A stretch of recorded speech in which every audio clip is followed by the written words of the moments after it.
Shema Yisrael.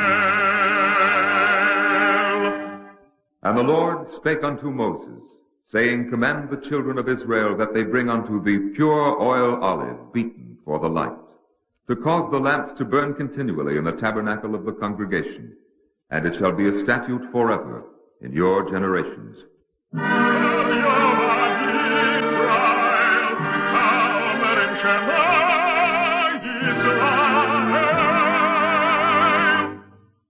The Eternal Light. The National Broadcasting Company and its affiliated independent stations present The Eternal Light, a program which comes to you under the auspices of the Jewish Theological Seminary of America. Our program today, Goldstone's Folly, was written by Joseph Mindell.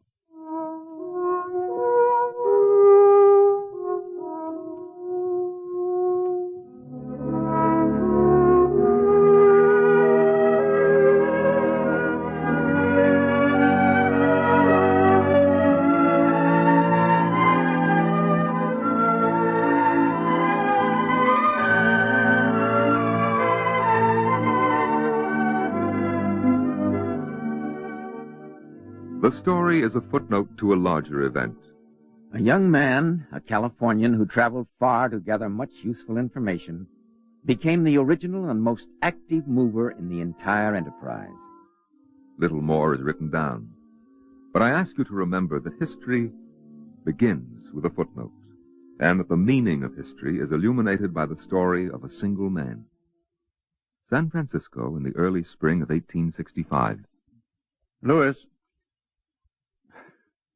Louis, if you can tear yourself away from the window. Yes, Mr. Loeb. The shipments for Boston and Philadelphia must go out today. I'll see to them. And Ivanov's ship is due this morning. We want his cargo, but remember, he drives a hard bargain. Now, we can go as high... Louis, you're not listening. Ivanov is here. I've been watching him dock. Is that any reason for you to stand at the window like a schoolboy yearning to run away to sea? Is that how I look? You were saying we can pay... Never mind that now. What's been making you so restless? Well, Mr. Loeb... I know what you need. A wife. To give you a good established home life. A wife doesn't settle all problems. Maybe not, but a family often keeps many of them from arising. Louis, the weather is good. Why don't you take a few days, a week, up in the hills, do some hunting, fishing? A wife or a hunting trip? Well, as a matter of fact, I've been thinking of a somewhat longer trip. A few months. Don't overdo it, Louis. That's a long vacation for a young businessman. No, I didn't say it was a vacation. Then what are you talking about? Where do you want to go and when? I don't know yet. It depends on Captain Ivanov.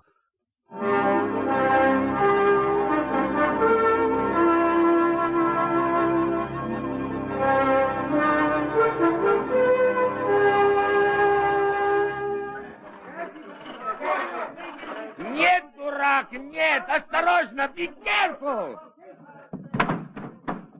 Take care, I say. We do not sail a cargo from the Bering Sea to drop it in the Bay of San Francisco. Captain Ivanov!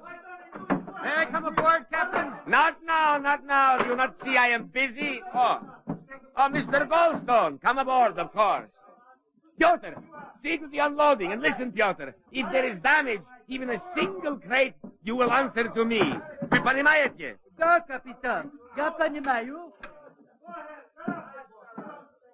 Welcome to San Francisco, Captain. I am happy to be here, Goldstone, my friend.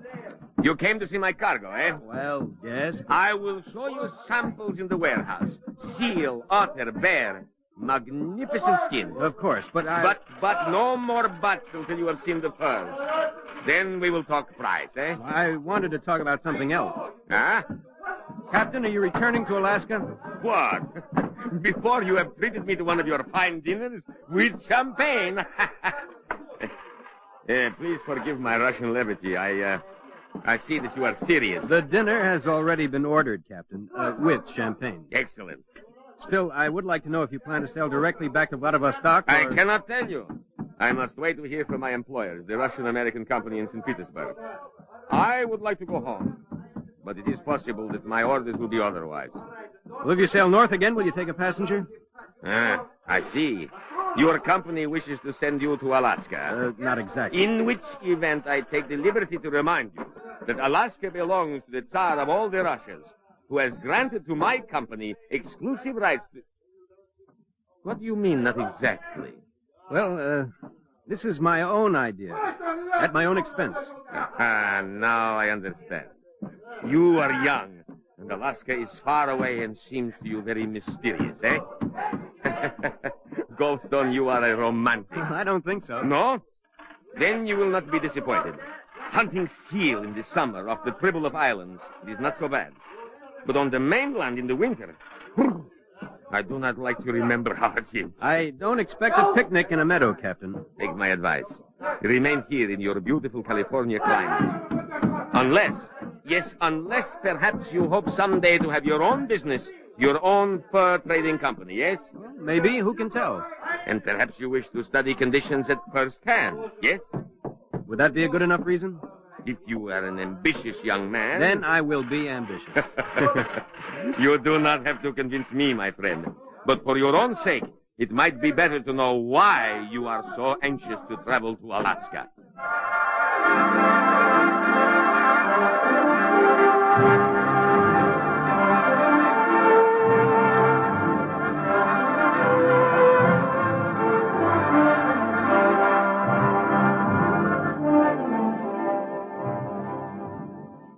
Who knoweth the spirit of man, whether it goeth upward?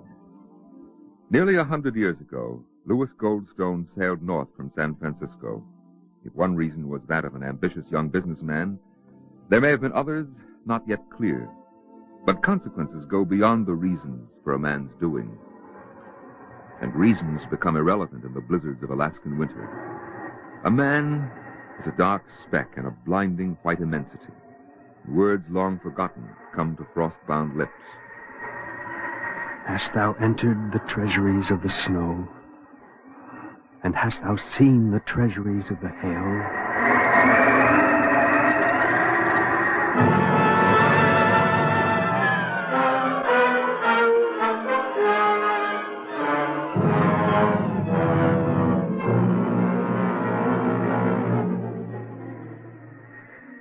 You're a lucky man, mister. Yes. If it wasn't for my dog starting to bark... I heard them. I knew they were close, but I couldn't see your shack. You wouldn't have lasted much longer in that blizzard. Here, have some more coffee.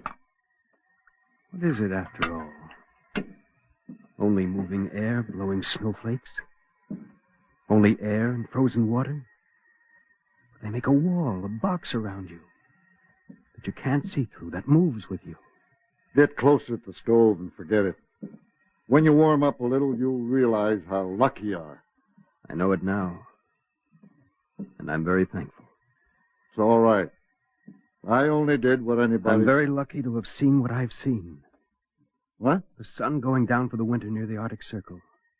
The sea choked with ice. And, yes, the blizzards. But also summer in Juneau, the little flowers that show for a few weeks, and the mosquitoes, worse than any in the States. Have you seen the Yukon River when the salmon are running? Look here, mister. The mountains, the seacoast, the rivers. These past months, my eyes have seen Alaska. You sure you're all right? Talking that way about this blasted country? You touched in the head? Maybe a little. You've seen it, too. You know what it's like. All I know is... I've seen much, but there's more I want to know. What's the average temperature? When does the ice melt in the rivers? How deep is the frost line? Now, you listen to me, mister. I'll tell you what I know. Where to set my traps and how to bring the skins to the Russians on the coast. That's all. That's all I want to know about this God-forsaken country. God-forsaken? You're wrong, my friend. There's a question written down. With what does God occupy himself at night? And the answer is, he rides on the wings of one of his swift cherubs and visits the 18,000 worlds that are his, including Alaska. You can sleep on the pile of skins. You think I'm, how did you say it, touched in the head because I came to Alaska? Cover yourself with a couple of... Nevertheless, When I came, I found you already here. Sure I'm here. Another year, maybe. One good season, and it's back to the States for me. Someplace where it never snows. You see, mister, the difference between you and me is that I know why I'm here. It may be so. But maybe sometimes you have to do something before you know all the reasons for doing it.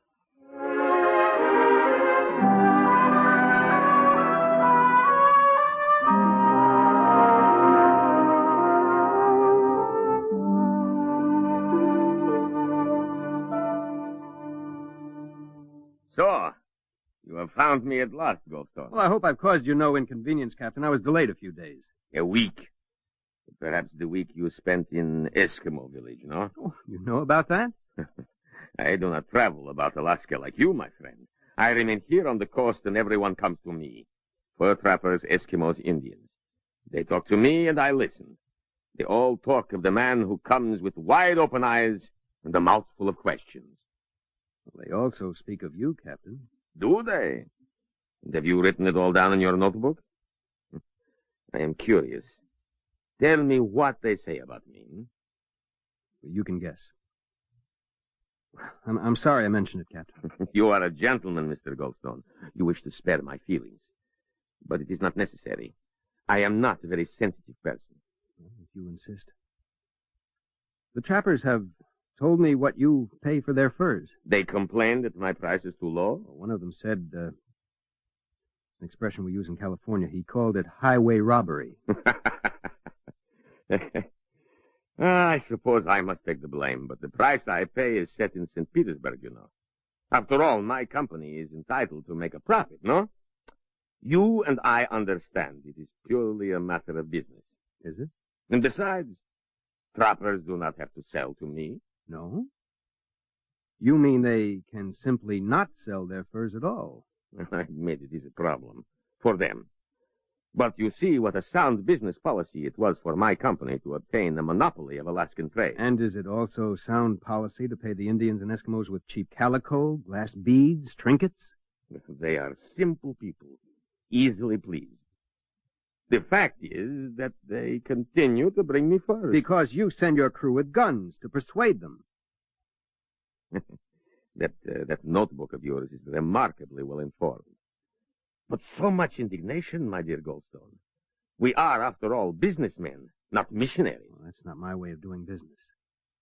Buyer and seller must both receive value. What a quaint notion. This is, no doubt, how you Americans deal with your Indians? Well, it's not. It's wrong no matter who does it. Russian or American. We will end by quarreling, and why should we? I'm not a bad fellow, and you find me amusing, no? We are friends, no? I like to think of you as my friend. I'm happy. Then permit me to say, it is an easy thing for you to be a champion of Alaska. What do you mean? You are not employed by the Russian-American company in St. Petersburg. You do not have exact instructions as to buying price and selling price, or how many skins each Eskimo village must supply, and how to make sure they are supplied. Captain Ivanov... I know what you will say. But if I do not obey instructions, there will be someone else. And if I do not obey, then what of my wife and children in St. Petersburg? What would you have me do, my friend? What would you do if you were in my place? You see, it's a difficult question. I don't know what I would do. There you are. Yet you expect me to be a hero. Oh, no. But you make excuses for what you do because you can't help doing it. You will discover, my young friend, that a man must come to terms with reality. You can't come to terms with wrong. You have to see it and name it. If I do, what does that accomplish? Words. If you don't, if no one does, then how will things ever be different? You are still expecting too much. No. It is not required of anybody to be a hero. But every man must know by how much he falls short. I will tell you something that comes from high circles in St. Petersburg. There is much disappointment in the Alaskan fur trade. There is even talk that the Russian government is disillusioned with Alaska. Well, why tell me, Captain Ivanov? We are friends, are we not? And besides, maybe I would like to see what you would do if you were in my place.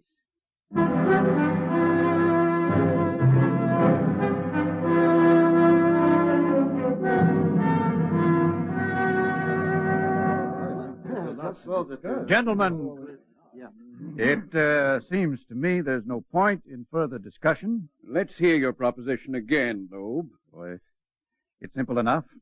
We, all of us here, form a syndicate on the basis of Goldstone's estimate figures to buy out the Russian-American company. How do we know they want to sell? Ivanov said We that know, but maybe Ivanov was playing one of his little jokes on Goldstone. No, I'm sure he wasn't. Suppose you're right, Goldstone. He's only reporting the rumors going around St. Petersburg. I don't like it. It's too hypothetical. I don't see how that's a problem. Well, maybe not to you, Goldstone, but we're putting up the money. Real money. We certainly are. Well, what have you got to lose? You form a hypothetical syndicate and make a hypothetical offer. If they want to sell, you're ready to buy. Where's the problem? I don't see any, Lewis. Do you, gentlemen? No. I guess not. All right, Loeb, I'm in. I'll gamble. Very interesting. One last question. Who will make the approach to the Russians? Well, that's easy. We all know the man for the job.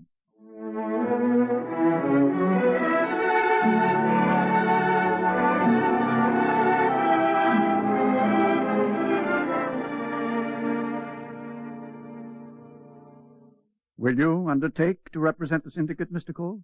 I spent the night studying the analysis and estimate, Mr. Loeb. I'm impressed with the thoroughness and close reasoning. Yeah, Lewis, that's quite a compliment.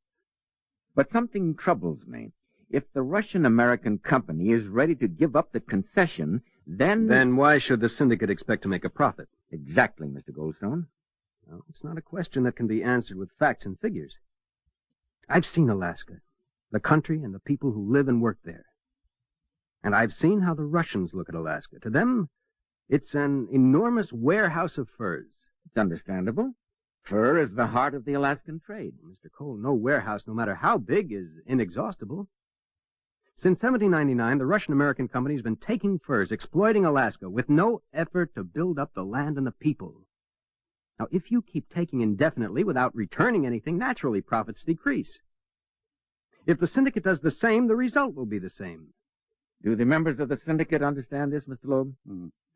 It took a little time, but we understand. Good. Then you've hired yourself an attorney. Now, to begin with... Excuse me, Mr. Cole. There's another aspect to be considered. Yes, Mr. Goldstone? You'll be going to Washington soon as senator from California. You're a little previous. The California electorate is as unpredictable as tomorrow's weather. If you're elected, it seems likely, you'll be in contact with men high in the administration in Washington. Oh, I suppose so. There's no secret that Mr. Seward, the Secretary of State, is a good friend of mine. What are you getting at? Something more important than the fur trade. Something the Secretary of State should know. If Captain Ivanov is right, Alaska itself might be for sale at a bargain price. I wonder, Mr. Goldstone, if you are aware of all the implications. Oh, I think so. At this moment, the syndicate is in a favored position without competitors. If Seward begins negotiations, even secretly, for Alaska, you know what will happen? There'll be other bids for the trading concession, I know that. Do your colleagues know it, Mr. Loeb? Well, they don't like it, but that's the way Lewis offered the proposition, take it or leave it. You're taking the risk of losing a piece of a mighty profitable business, Mr. Goldstone. Do you mind telling me why? Well, maybe it's because I've seen Alaska. That's no answer. Mr. Cole, there's always a risk. Maybe I'd rather take a chance on the United States government than on the Tsar of Russia. Mr. Goldstone, are you ready for another trip? Well, of course. Where are we going? To Washington, to talk to the Secretary of State.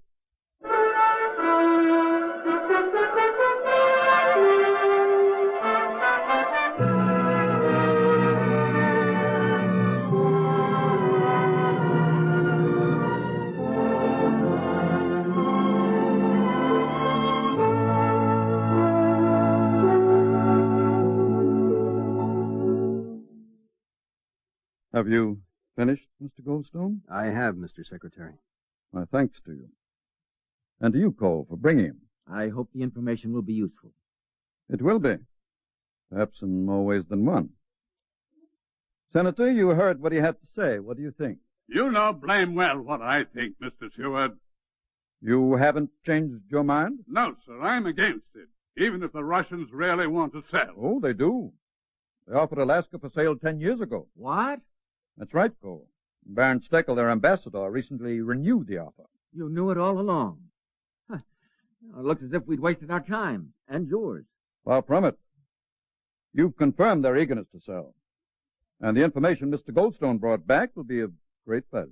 What for? To prove that Alaska's a big icebox with a few polar bears and Eskimos in it? Don't underestimate the fur trade, Senator. Goldstone's figures Look show... here, Seward. We've just finished the bloodiest and most expensive war in the history of the nation, maybe of the world. The South has to be rebuilt, the whole country put back on its feet. This is no time to be thinking about a few sealskins. Oh, it's not only fur, Senator. There's fish in the oceans and the rivers, enough for a whole industry. There may be minerals in the earth. But even more important... But who's going to catch the fish and mine the ore in a frozen wilderness, thousands of miles from anywhere? Tell me that, young man. Well, that's what I mean, Senator. People will come. There'll be cities and towns because it's a new place for people to live in.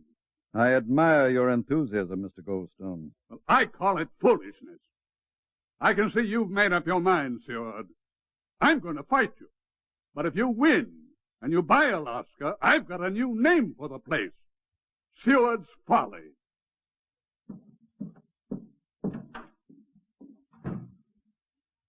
Well, Goldstone, you see the company you keep.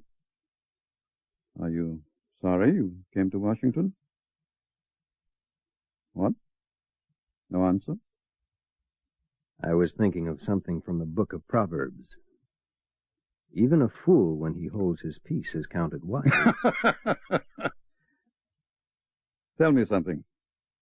I know why I'm in this fight. But why did you get in it? Well, I thought it was clear, Mr. Secretary. I want the Alaska fur concession. You know, I can't promise you that. You're evading my question. Well, it seems to me that a good many people have asked me the same question, one way or another. I'm not sure I know the answer. It has something to do with right and wrong, with how people should live, together and alone. Maybe it's mostly plain stubbornness. Why not just call it Goldstone's Folly?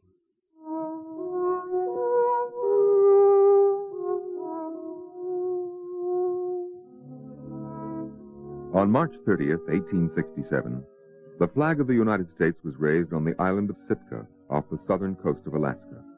There's no way of knowing if Louis Goldstone was there. His company did not receive the fur concession. But much later, Cornelius Cole wrote in his memoirs, The original and most active mover in the plan to buy Alaska was an enterprising young Jewish-American fur trader, Louis Goldstone of San Francisco. The story ends, and only this remains to be added. There is a fanciful notion in the Talmud that God left unfinished the northernmost point of the earth, so that later men would come and complete this corner, thus learning a fraction of the meaning of creation.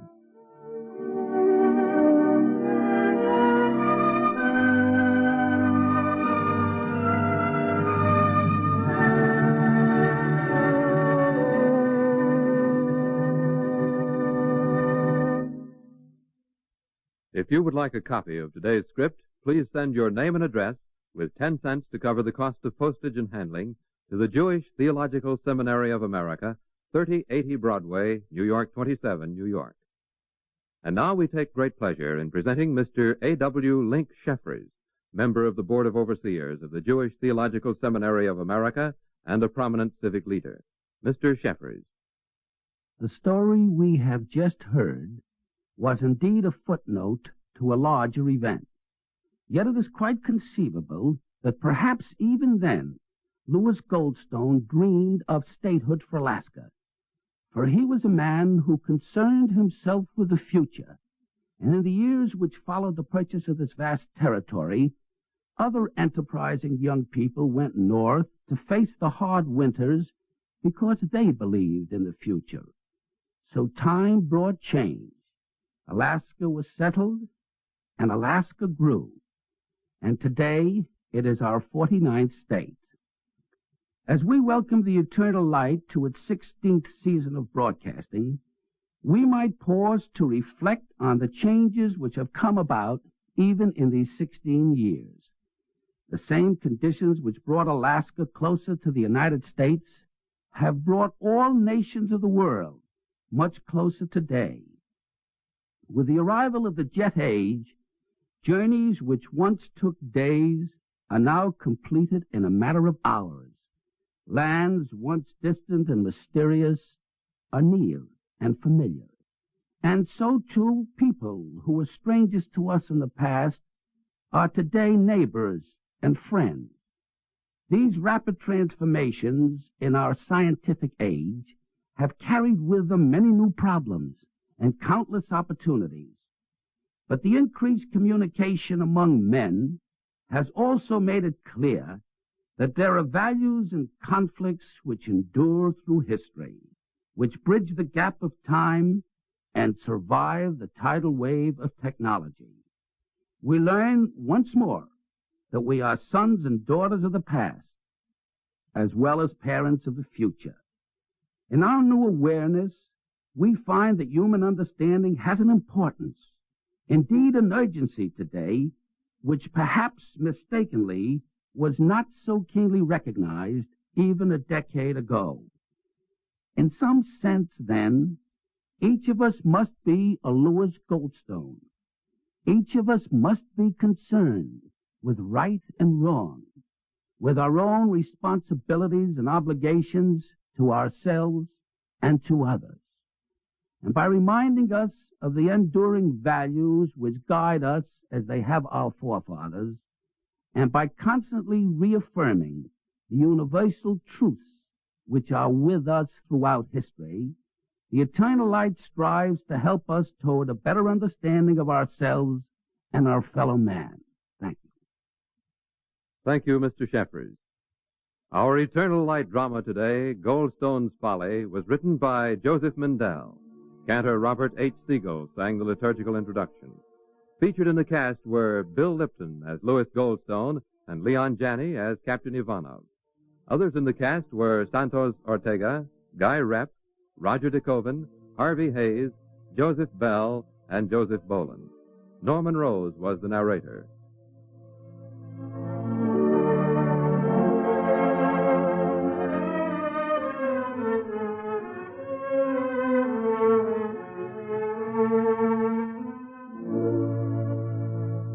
This is Dick Roby. Our program was directed by George Voutsas. This weekly program is presented under the auspices of the Jewish Theological Seminary of America.